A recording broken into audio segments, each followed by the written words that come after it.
पाकिस्तान में इस वक्त गृह युद्ध जैसे हालात हैं। पश्तून, बलोच और इसके अलावा कई और तबके हैं जो पाकिस्तान के अंदर गृह युद्ध के लिए जिम्मेदार हैं। सोने पे सुहागा अफगानिस्तान के लड़ाके भी पाकिस्तानी फौज को मार मार कर भगा रही हैं। दोनों तरफ से टिप्पणियां की जा रही हैं। अफगानिस्तान की तरफ से जो हमले किए जा रहे हैं उसकी निंदा लगातार पाकिस्तान की तरफ से की जा रही है।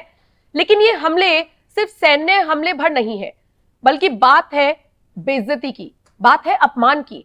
वर्दी छीनी जा रही है पाकिस्तानी फौज की, सैनिकों की वर्दी छीनकर चौराहों पर टांगी जा रही है, उनके हथियार टांगे जा रहे हैं और ये मैसेज देने की कोशिश अफगानी लड़ाकों की तरफ से की जा रही है कि देखिए कैसे इनकी मट्टी पलीत हमने कर दी है।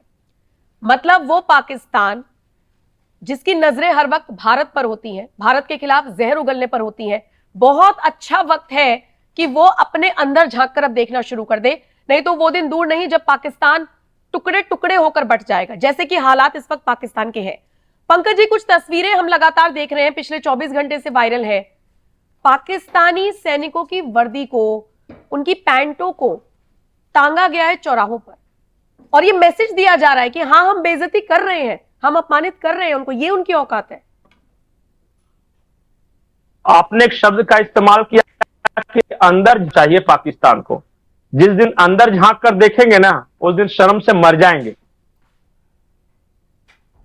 अब देश सबसे खराब किस शब्द का इस्तेमाल किया जा सकता है? सबसे खराब से खराब वहां के संसद में, मतलब खैबर पख्तूनख्वा के विधानसभा में खड़े होकर आर्मी का रिटायर्ड मेजर क्या कह रहा है अपने रक्षा में, पता है क्या कह रहा है? शब्द बेगैरत, बेशर्म, बेहाया, बेहिस, पता नहीं क्या क्या बोल रहा है। बोला इससे ज्यादा बेशर्म, बेहाया, बेगैरत मैंने आदमी नहीं देखा। और वो कह किसको रहा है? अपने ही देश के रक्षा मंत्री को। और आप करिए अंदर झांक के देखे, अंदर देखे तो बेचारा मर जाए शर्म से। ये हालत है दुनिया में कहीं आपने देखी है कि आर्मी के जवानों को मारा पीटा? खैर, मार देना अलग बात है, उनके कपड़े उतरवा दिए जा रहे हैं? कभी देखा है? कपड़े उतरवाकर कल अफगानिस्तान की राजधानी काबुल में एक डंडे पर पाकिस्तानी फौज की वर्दियों के साथ परेड किया गया और परेड करके सब हंस रहे हैं। अब इससे ज्यादा मतलब बेइज्जती और क्या हो सकती है?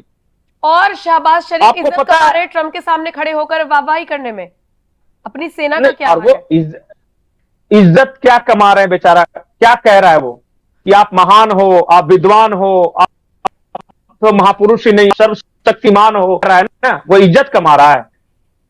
उसको इज्जत नहीं बोलते, उसको खुशामद बोलते हैं। था ना, उसके लिए प्रॉपर शब्द है, खुशामद कर रहा था।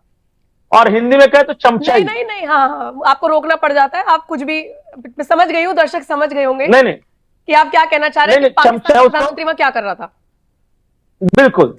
अब इस देश की स्थिति समझिए कि नंबर 1 आर्मी के जो कहता है हमारा नंबर 1 आर्म्ड फोर्सेज है, पाकिस्तान के विधानसभा में खड़े होकर रक्षा मंत्री को गालियां दी जा रही हैं। सड़कों पर वहां के फौज को लानत भेज रहे हैं वहां के लोग। ये इज्जत कमाई है। और कौन? नंबर 1 फील्ड मार्शल ने। और मारे जाने का तो पूछिए मत। जिस दिन नहीं मरने की खबर आती है उस दिन पाकिस्तान में जश्न मनता है कि आज हमारे 1 दर्जन से कम मरे हैं। यही पाकिस्तान का जश्न का सबसे बड़ा ये है। लेकिन पंकज जी, जो हाल पाकिस्तानी सैनिकों का अफगानिस्तान लड़ाके कर रहे हैं, ये 1971 युद्ध की याद दिला रहा है।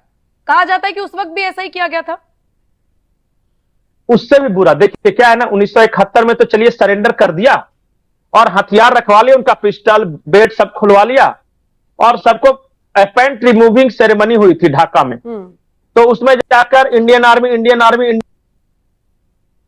आर्मी जाके पीछे ये क्या कर रहे हैं पता है? हाँ, ठप्पे लगाए थे इंडियन आर्मी का, ताकि याद दिलाता रहे कि आप कितने बड़े नंबर 1 आर्मी हो। अब ये जो कर रहे हैं ना, अफगानी जो कर रहे हैं उससे ज्यादा बुरा है। ये क्या कर रहे हैं? चौराहों पर वर्दियां टांग रहे हैं इनकी। और ये हमने ट्रेंड देखा है पाक ऑक्युपाइड जम्मू कश्मीर में से भी ये शुरू हुआ था। वहां के भी जो आंदोलनकारी थे उन्होंने भी पाकिस्तान आर्मी के वर्दियां उतारी, चौराहे पर नीलाम कर रहे थे। ये रुपए और हंस रहे थे कि 10 रुपए में भी कोई नहीं पूछ रहा। ये बेइज्जती करने का तरीका है, ये बेइज्जत करने का तरीका है। और मुझे सहानुभूति है उन जवानों के खिलाफ जो वहां की आर्मी में काम करे। बेचारे करे तो क्या करे, वो 10,000, 20,000, 30,000 की सैलरी के लिए काम कर रहे हैं। गलती उनकी है जिन्होंने ये पॉलिसी, ये पूरे नरक बनाकर रख दिया पाकिस्तान को। तो में अलग मार रही है भीड़, इस बाद में इंटरनेट बंद है, हाईवे खोद डाले, मुरीदके में भीड़ अलग पीट रही है, खैबर पख्तूनख्वा में अलग पश्तून मार रहे हैं, बलूचिस्तान में बलूच मार रहे हैं, कश्मीर में कश्मीरी मारे, कहां कहां लात खा रहे हैं बेचारे। कुछ तो ये कहता हूं कि आप दिखाइए, तो बयान सुनवाइए जो खैबर पख्तूनख्वा के असेंबली में खड़े होकर रिटायर्ड मेजर मोहम्मद सज्जाद नाम है, उन्होंने कहा है। और फिर वो दिखाई कैसे एक पश्तून जो है एक पंजाबी को, आर्मी वाले को पकड़कर क्या कह। ख्वाजा आसिफ ने एक बयान दिया है कि अफगानिस्तान हमारा दुश्मन मुल्क है। आप अंदाजा करें, इतना बेशरम, इतना बेगैरत, इतना बेहिस, इतना बेहया इंसान हमने जिंदगी में देखा नहीं था। जिस तरीके से ये वजीर दिफा जो है ये बार बार अजीब और गरीब किस्म के बयान देता रहता है। इसने पहले भी एक बयान दिया था इसी तरह का, और एक पिछले दिनों फिर एक बयान दे दिया। जनाब प्रिजाइडिंग ऑफिसर साहब, क्या हम ये कह सकते हैं, क्या हम इसकी जुर्रत रख सकते हैं कि हम इस तरह की बात एक ऐसे पड़ोसी के बारे में करें जो हमारा पड़ोसी मुल्क हो और हमारा रिवाज, हमारा कल्चर, हमारा सकाफत, हमारा दीन, हमारा अकीदा, सब में हमारी उनके साथ मुमासिलत हो। और हैं कौन? वो भी पश्तून है, यहाँ पे भी पश्तून है। अलबत्ता हम रियासत पाकिस्तान के साथ ताल्लुक रखते हैं, उस पर हम फख्र करते हैं, और वो अफगानिस्तान की रियासत है। लेकिन अपने एक ऐसे पड़ोसी को दुश्मन कहना जिसकी एक तारीख है हमारे साथ, और इतनी कुर्बानियां हमने दी और उन्होंने दी कि हम सुपर पावरों के साथ लड़ते रहे हैं, इकट्ठे लड़ते रहे, और आज वो उसको कह रहा है कि ये एक हमारा दुश्मन मुल्क है। जनाब स्पीकर, इन लोगों के साथ कमेटी में बैठ के अमन की बात करना, जिन्होंने 46 साल से इसी जंग को हवा दी है, 46 साल से ये हमारे पीछे पड़े हुए हैं और हमारी पश्तून जितनी भी कौम है उसकी नस्ल खुशी कर रहे हैं। अब इन लोगों के साथ जिनके मरकजी कैदीन हमारे बारे में क्या कहते हैं कि हम दहशतगर्दी के जो है ना, ये जितनी भी ये हो रहा है, ये सारी दहशतगर्दी हो रही है। 1979 में हमें बताया गया कि ये जिहाद है, और अभी हमें 2023, 24, 25 में हमें कह रहे हैं कि ये तो दहशतगर्दी थी और हम तो डॉलर लेके जंग करते थे। ये ख्वाजा आसिफ की रिकॉर्ड पे बयान है। तो जनाब स्पीकर, जब एजेंडे से हट के बात करेंगे तो इतनी बातें हैं कि ये उठ नहीं सकी। अच्छा ये बताइए सर, अंदर खाने भी पाकिस्तान जल रहा है, टुकड़े टुकड़े होने की कगार पर है, और दूसरी तरफ बाहर से भी इसी तरीके का दबाव है। बिल्कुल। और आज की तारीख में मैं आपको एक और ब्रेकिंग न्यूज देता हूं। ईरान ने अपने इंटेलिजेंस के हवाले से यह कहा है कि जो ईरान के खिलाफ जो हमला हुआ था, पाकिस्तान ने फैसिलिटेट किया था अमेरिका को। पाकिस्तान की फौज ने अमेरिका की मदद की थी, यह ईरान इंटेलिजेंस के हवाले से खबर है। तो ईरान दुश्मन, अफगानिस्तान दुश्मन, भारत परमानेंट दुश्मन, और अंदर तो दुश्मन ही दुश्मन। बिल्कुल। और वो भी उस देश का जिस देश की अर्थव्यवस्था बेचारी भीख पे टिकी हुई है। वो दुनिया में कुछ भी प्रोड्यूस नहीं करता गधों के सिवा। कुछ चाइना को भेज रखा है या कुछ को यहां पर पाल रखा है, जिसको रक्षा मंत्री वगैरह बना के रखा है।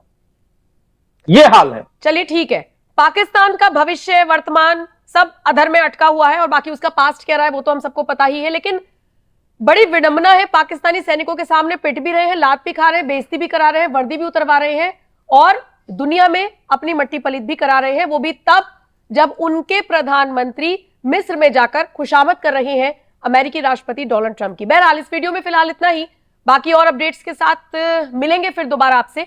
बाकी और खबरों के लिए बने रहिए न्यूज एक्सप्रेस के साथ। नमस्कार।